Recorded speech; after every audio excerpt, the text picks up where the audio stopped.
Welcome, everyone, to the Asian Voices Radio podcast, where you'll find real Asian American conversations, including the topics you're too afraid to ask your Asian parents. I'm Sheena Yap Chan, and I'll be your host for today.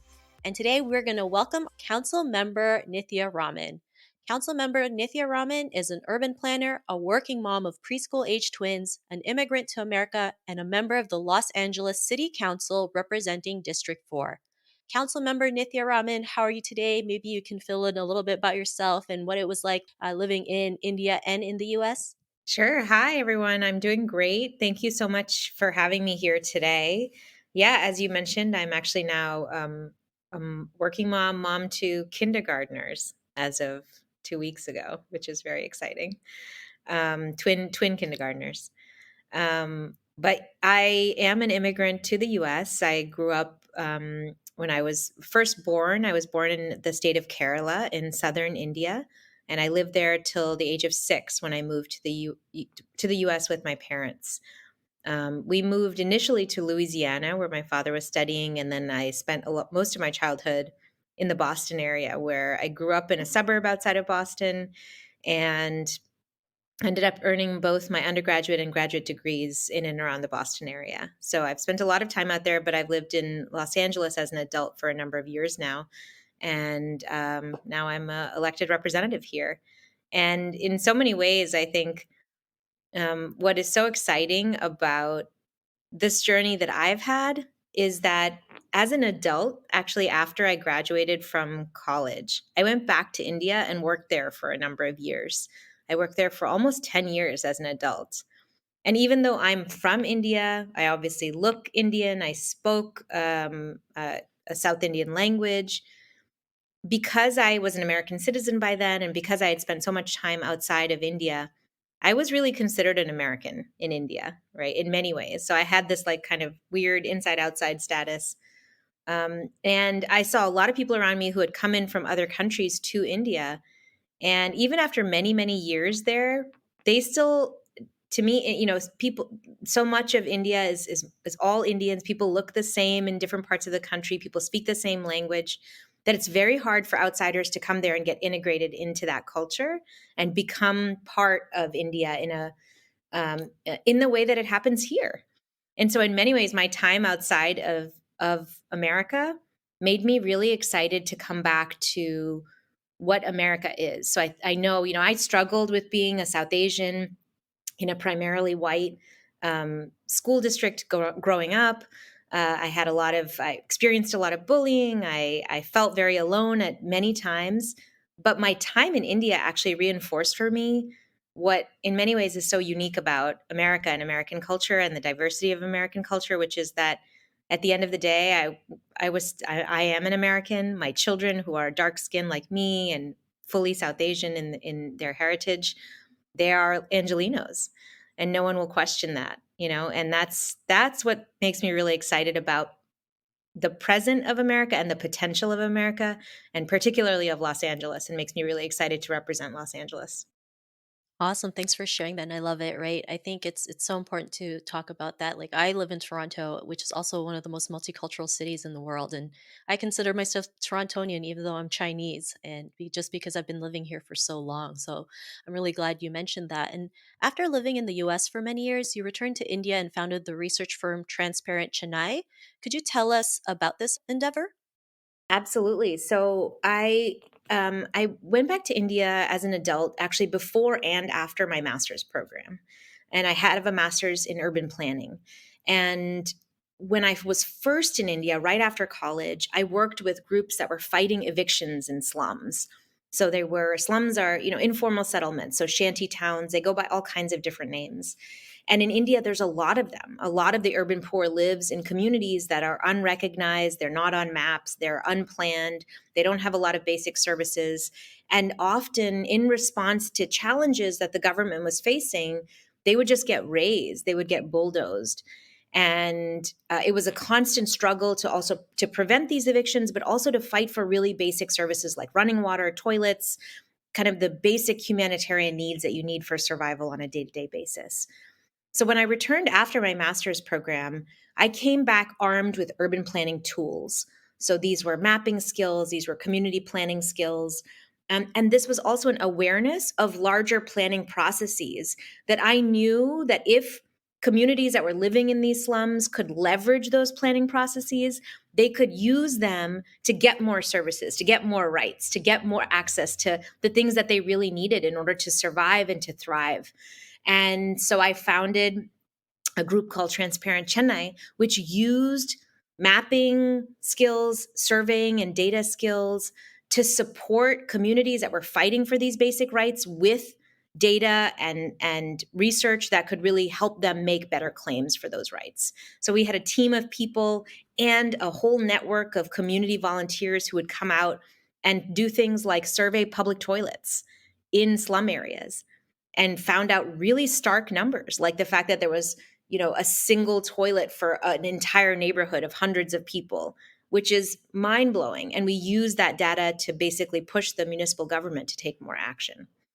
Thanks for sharing that. That's crazy information that you mentioned. It also just, perspective of like how grateful we are to live in the US, that, we have a toilet just for our own family versus one toilet for hundreds of people living in the slums. And, then in 2013 you moved back to US from India to Los Angeles. Why did you decide to move back, and was it a difficult decision for you to make? Well, I'd worked in India for many years, and I loved my work there. I had created a real community for myself in Chennai, a network of people who were working at the nonprofit that I was in and who were engaged in advocacy for a lot of the same things that we were fighting for. And I was deeply embedded in a community there, which I loved. But I had been married, and I had been in a long-term relationship before that marriage with a man who was based in the US. He works in the entertainment industry, and he had lived in New York and Los Angeles, mostly in Los Angeles. And so we had actually been living in different countries for many years. And I think after some time in India, I realized that my future was really here in America, and here in, more specifically, in Los Angeles. And I wanted to start having a family, and I didn't see a future for myself where we were in different places. And so I made the decision to come back here. And honestly, it was a hard decision to leave India, but it was an exciting decision to come to Los Angeles, because of, I think, the potential and power to create a new community here in LA for myself, which is exactly what I ended up doing. So it was exciting. Thanks for sharing that. I know sometimes it's not easy, right? Especially as women, Asian women, trusting our gut is so hard to do. When you know something's right, you're just going to go ahead and do it, even if it's hard at times, right? Everything happens for a reason. Prior to entering politics, you founded and headed a homelessness nonprofit in LA and was executive director of Time's Up Entertainment. It sounds like a very significant initiative, yet I'm sure it must have come with some challenges. Would you mind sharing your experience? Well, so when I moved back to the US, I worked for the city of Los Angeles before. I worked for an office called the City Administrative Officer, Office of the City Administrative Officer. And he's basically the person, and that department is the department that really manages the city's budgets. And so what I did there was to look at the issue of homelessness and how we were spending money on homelessness. And I found that in response to tens of thousands of people already living on the streets in the city of Los Angeles, we had responded primarily by putting people who were experiencing homelessness in jail. That was what the bulk of our money was going towards in LA. That was what the city had chosen to spend its money on. And after some time working with the city, putting out this report, which ended up getting a huge amount of coverage, and actually, in many ways, pushed the city to start making changes on that exact issue, on putting more money towards services and housing.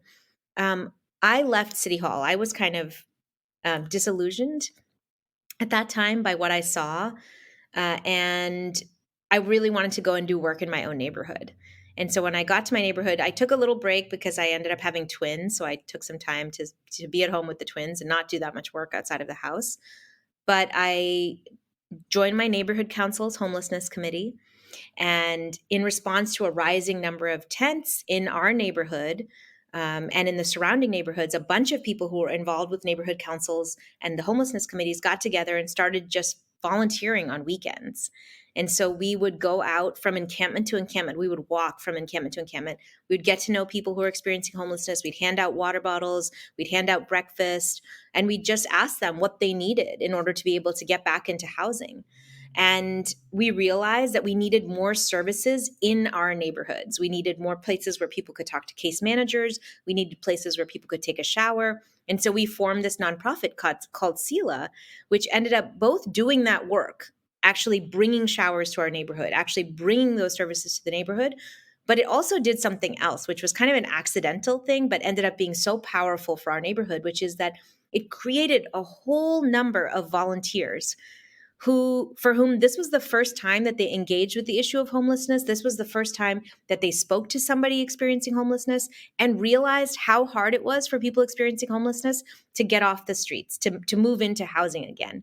And so it created a whole network of not just volunteers, but advocates for more resources for homelessness to be directed to our neighborhoods.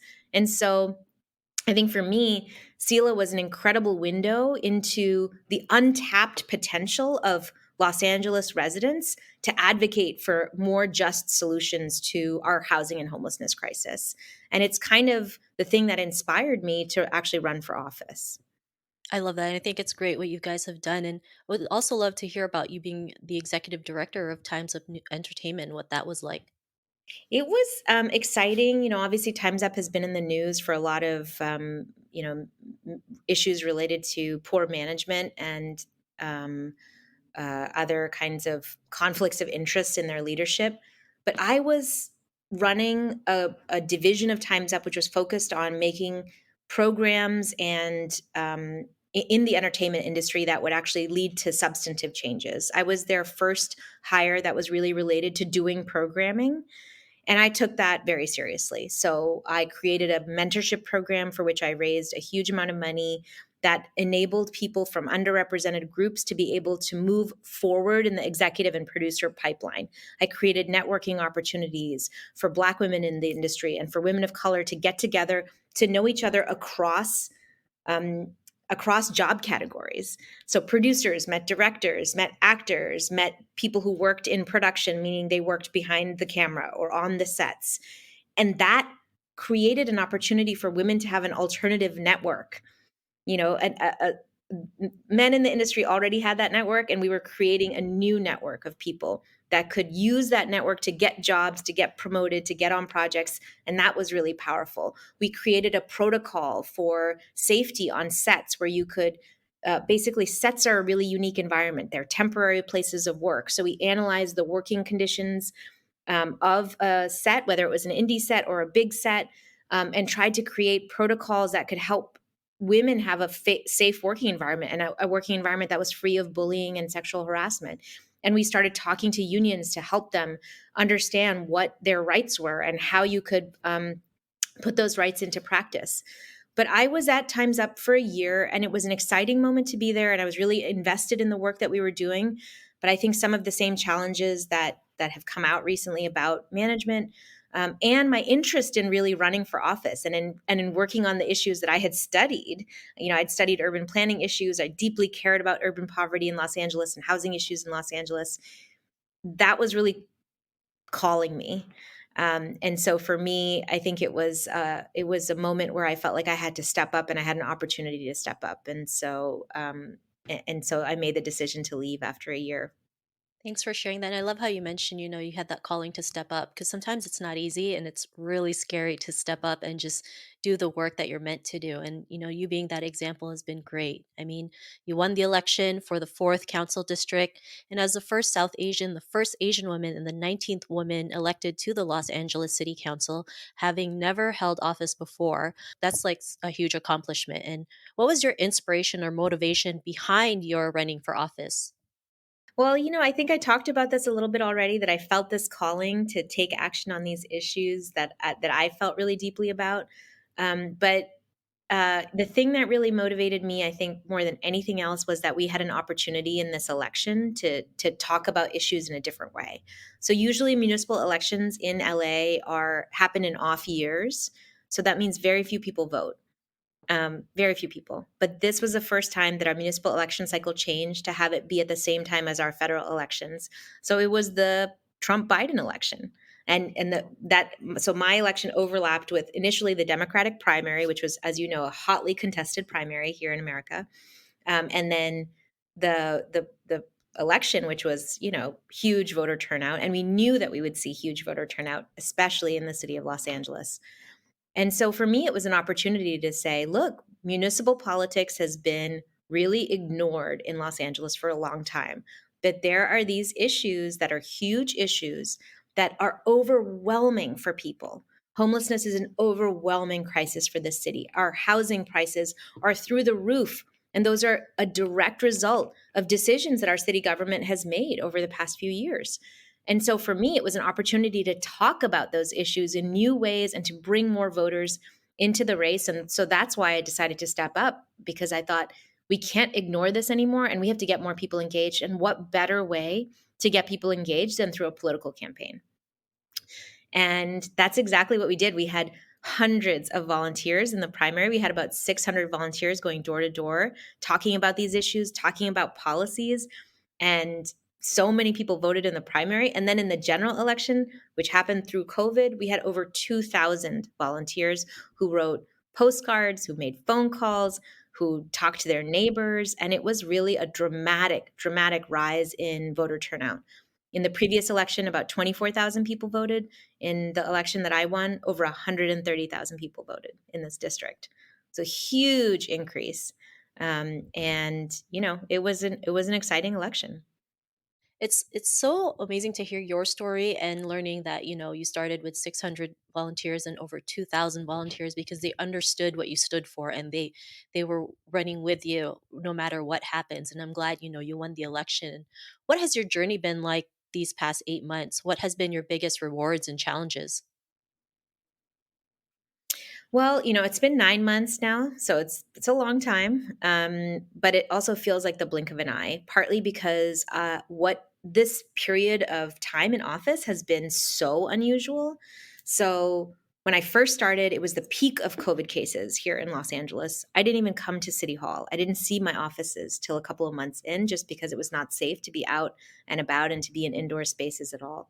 I hired a lot of my team without ever meeting them face to face. I did all my interviews via Zoom.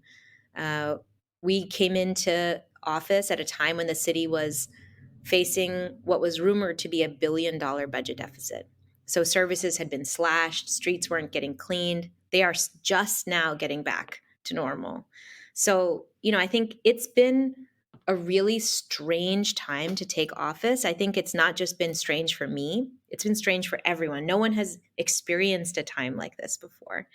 And I think another thing that I think has been a very real factor at this moment is that things are tumultuous. People are angry, people are upset. And the fact that the Delta variant came, I think destabilized people even more.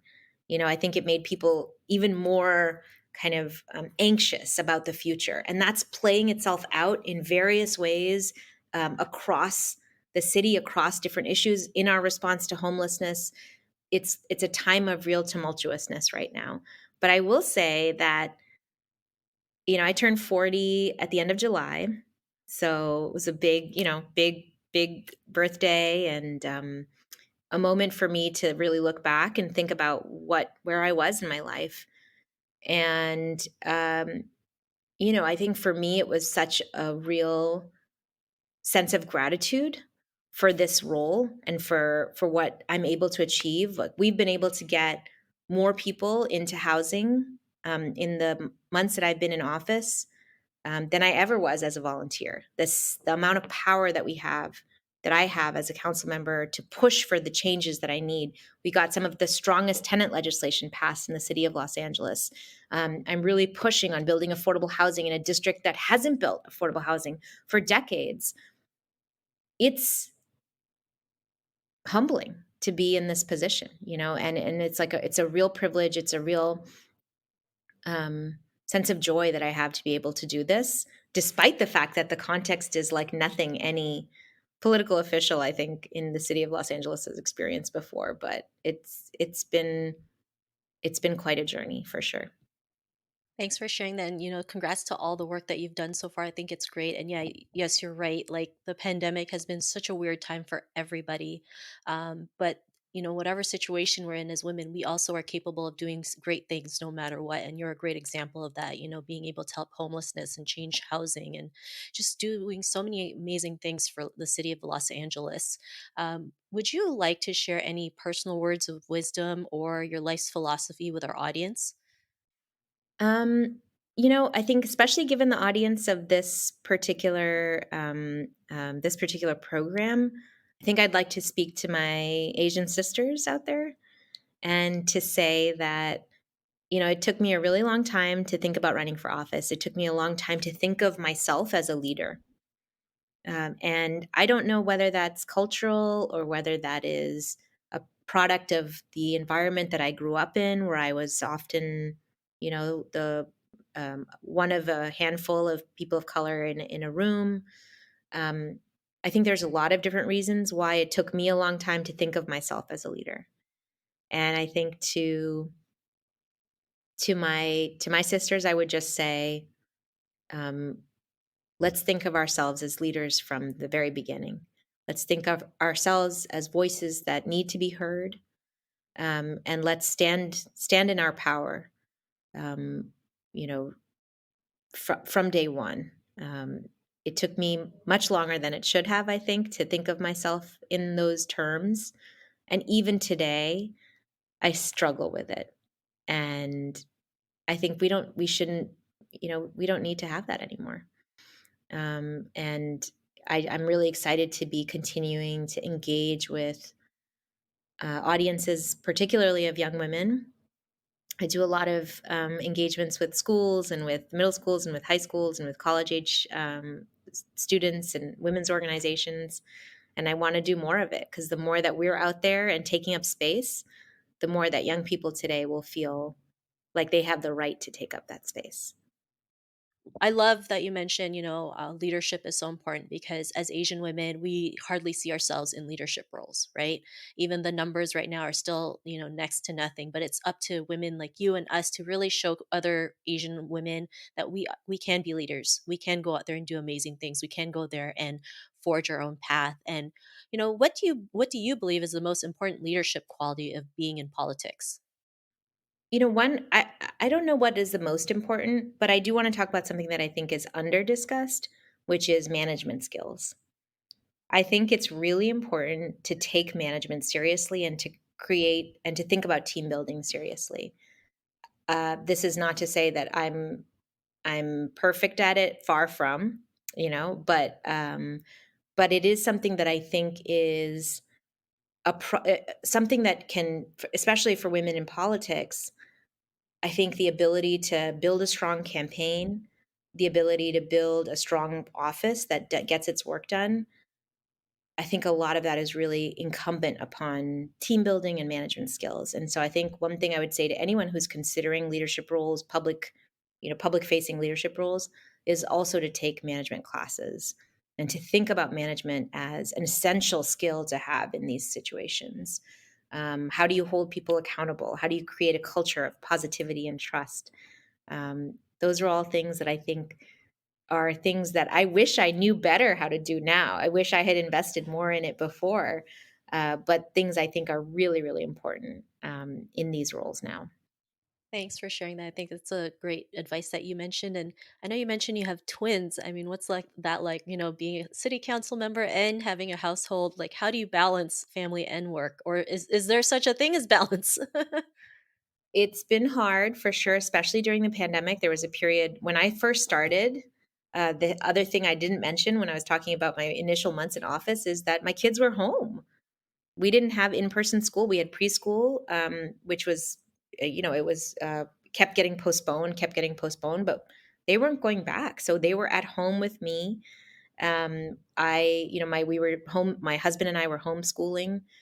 It was very, very challenging. And even with them in kindergarten, we still have to manage them, after school and on weekends. And there's still limitations on the amount of childcare that we can get because of the pandemic. Even without that, it's been an incredibly challenging time overall just to have little kids and be running for office and to be in office. two things that have really helped me. One is that both my parents and my in-laws have been a huge source of support. And so there's no way that I would have been able to do this without them. They don't live in Los Angeles, but they've come and spent extended time with us. And I really owe my ability to run a campaign to them. And the second is that my husband sees himself as an equal partner for me in childcare and in all things related to the children. In fact, for the last 2 or 3 years, he has been the lead parent. So I think often in a parenting partnership, one or the other parent is the lead parent, and you take turns. Or sometimes it's very equal, but I really do think that often what happens is that you take turns, and he's been the lead parent. I was the lead parent when they were infants, till they were about 3, and then since then he has been. And so, I think having those assets in my corner has been essential. I don't know what I would have done without them. But I think for me, the lesson is really that we need to have more institutional childcare. More of a right to childcare for if we really want to see women represented in public spaces, public spheres, and political spaces, we have to make sure that childcare is everywhere. Because that was without the resources that I happen to have through my family, I would never have been able to do this. Thanks for sharing that. And, I think it's important that asking for help is okay because I know in Asian Yeah, culture, it's not always a thing. It's always a sign of weakness or asking for a handout. But, in order for things to work, we can't do everything alone, right? Whoever says we yeah, can, it's not true. Especially when you're trying to run for office, take care yep, of kids, and do everything else on top of that. So, I'm glad you're absolutely. able to say that. My husband helps me. He's been very supportive. I have my parents and my in-laws. It's not just me. There's people around me that help me make this work, and I think that's very important to share. So I'm really glad you were able to share that with us today. And if you weren't in politics, what's your second choice of career? I know your husband is in the entertainment industry. Have you ever considered a career in that field? No, no, no, no. I mean, I think my second choice would be to continue doing the work that I was doing before, which was to work in the nonprofit sector or in the research space, on issues that matter to me. I would have, I think I would have continued doing that work in Los Angeles, and there's a lot of great organizations that I love, and I would have been happy to be a part of.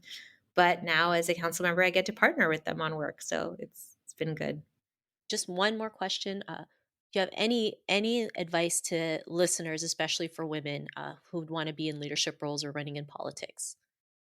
Um, yeah, step into your power, ask for help when you need it. Think of yourself as a leader from day one. And I think one thing that I wanted to discuss, particularly with this audience, is that I grew up in a fairly traditional families environment, and I know East Asian families and South Asian families. None of these are a monolith, but the particular environment that I grew up in is one where um, my mother did almost all of the housework in America. When we visited my family in India, it was women who did all of the housework, did all of the cleaning. Most of the women didn't work outside of the home. And when they did work outside of the home, when they had children, they were expected to diminish their careers and accommodate their children and childcare. And so I think that was the assumption for me. And I fought against that assumption all the time. Even I married a man who's also South Asian heritage. And when I insisted on working in India for many years after we got married, I had this big role there. I ran this office with 20, 25 people. I was getting grants from international philanthropic organizations. I was being flown around for conferences. And yet I had to justify why I continue to do that work, both to my own, I would say the hardest justification was from my own parents who said, "Are you sure? Aren't you going to go be with your husband?" My husband, to his credit, never expected that. And I would, we were very aligned on our values and our vision for how we live our life. But that was hard for me. And so I guess I would just say to you know, uh, people who have that kind of home environment, who have that kind of culture at home, it is a tough, tough conversation to have. And it is never resolved. It is never resolved. It's not that you have the conversation, you come to an understanding, and you move on that, okay, now I can be in the forefront. Now I'm the leader. Now I'm the one who takes prominence in terms of work. No. It is a constant discussion. It is a constant negotiation, but one that I have found to be very, very worthwhile to do, and one that, frankly, my parents have invested in. You know, they invested in my career. They invested in this campaign. They spent their time supporting me. But it took that push and effort. And I know that a lot of my Asian and South Asian sisters will feel that, and will feel that tug between their family obligations, the role that their parents envisioned for them as professionals, and their ambitions for themselves as professionals. And I just wanted to say that I hear you, and it's real, and it does, you can resolve it in the way that you want. Thanks for that great advice, and it's so true. It's not easy I always say it's not easy being an Asian woman. We have so many expectations that we have to go through, but sometimes we got to learn to forge our own path and show them that we can create the change that we deserve. You're a great example of what you've done for the city of Los Angeles, and we're just really grateful to have you today on the show. So, Thank you for having me. of course. I want to thank our guest today, Councilmember Nithya Raman, for joining us. To learn more about Councilmember Nithya and her work, please visit councildistrict4.lacity.org.